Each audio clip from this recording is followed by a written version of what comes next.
I had to bring my A game, let's put it that way, because Jet is 0 to 60.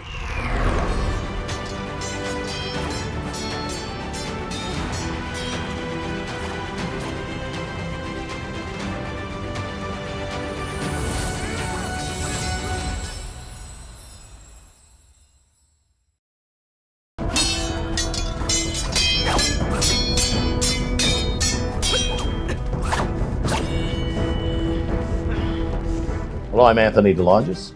I'm an actor, I'm a voice actor, I'm also a sword master, a whip master, and a weapons expert. I think verbal dialogue and physical dialogue combined together are very, very powerful storytelling tools.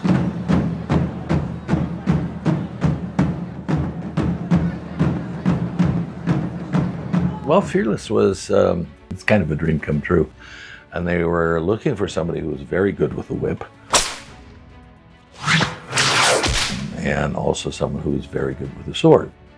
And fortunately, my name kept coming up. My first martial art was fencing, and my fencing master was Ralph Faulkner.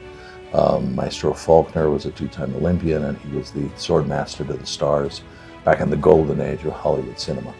I've had the great joy, to train with some extraordinary teachers, very generous with their knowledge. And I started to recognize that there are certain fundamental concepts that connect the arts. And when I'm not, performing in front of the camera myself, I'm helping someone else make the most of their character-driven action opportunities. So when I help them see the big picture, they don't get as lost in the minutia. Mike Leader, who's casting director and also liaison between Chinese, producers and director, and he was looking for talent from all over the world. And so he shot a bunch of footage. I showed him some things I was doing with the whip, and so I got the part. There was originally supposed to be 12 fighters. By the time they got around to filming, we were down to 4. So there was myself, there were, as the Spanish swordsman. Then there was the American boxer, Jean-Claude Layer, who was my friend, and there was a fellow who lived in Hong Kong, but he played the German. The last one was, of course, the Japanese expert.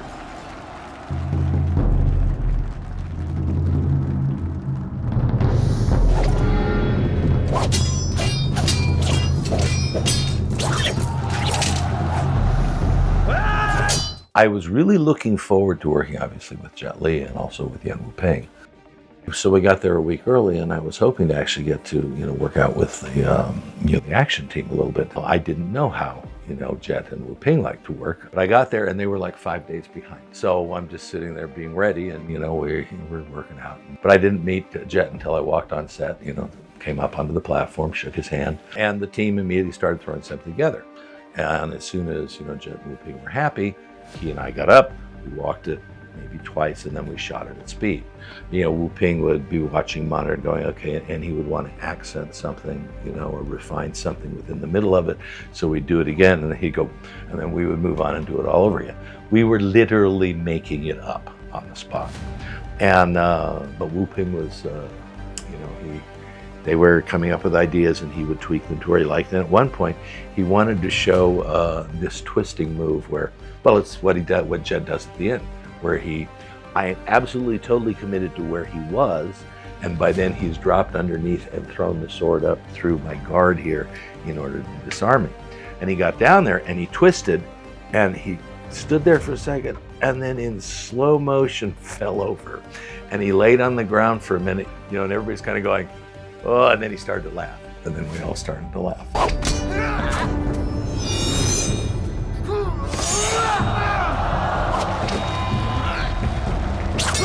Jet and I had no problem communicating. Most of our communication was done through action in response to each other's energy, which was very, very exciting. And our conversations were very fluent.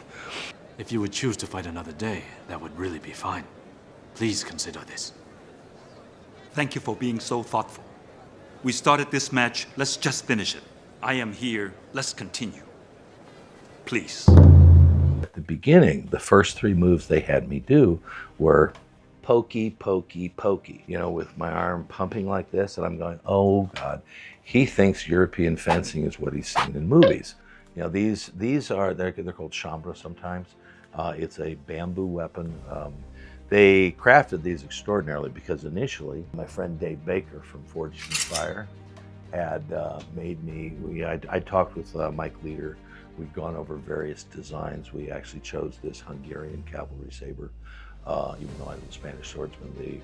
The sabers at the time were military, and they were very similar. And I also took along a patent saber, which is, it's actually double-edged, but it's a straight blade as opposed to a curved blade. And I got to meet Wu Ping, and I brought the sword that I had brought. And he looked at this, and he looked at the patent saber, and then he said, patent saber. But I was saying, well, what would be very cool, through a translator, trying to suggest that since, Jet is using a John, this is one of the ones from the movie, which is very cool. This is straight-bladed and double-edged.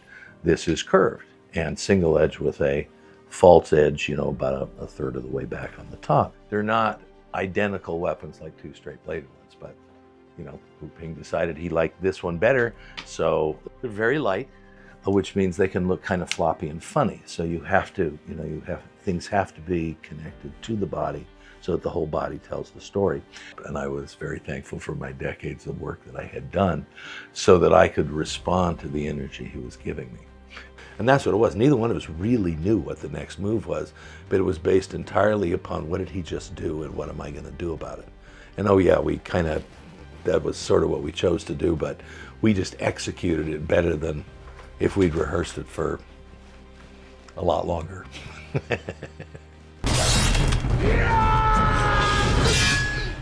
They were kind of choreographing me as if it was a Chinese weapon, and it's not. But I maintained the integrity of my character and the integrity of my weapon. Sometimes the flow felt awkward to me, and I said, do you mind if, I'll give you those attacks to that in that order, but do you mind if I get there this way as opposed to this way? And I guess one of the team had, things were going well by then, so it was something of a joke. But one of the team said, who's choreographing this? I said, the Guaylo. And Wu Ping said, this Guaylo knows what he's doing. So that helps smooth the water.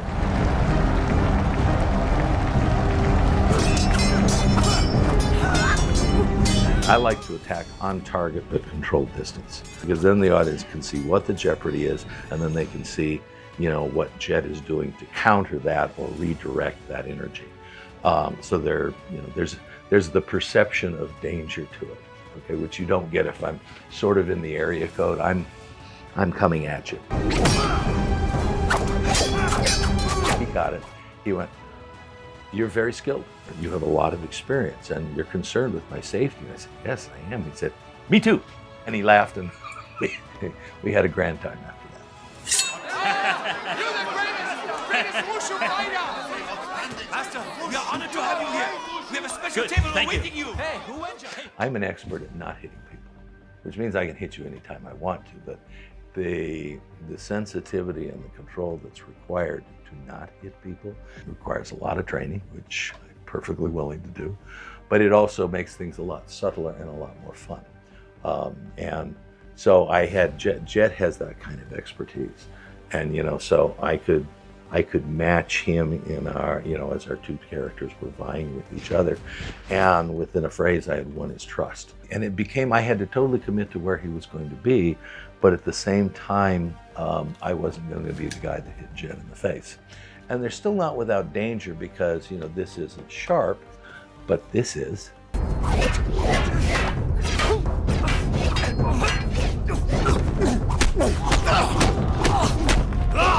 It had been a dream, to get to work with Jet, because I've been a fan of his films, for a very long time. But it was so much fun because Wu Ping's choreography allowed us to be a lot subtler and not just bash. It was much more about, the two of us are responding to each other's energy at that moment in time, which is exhilarating.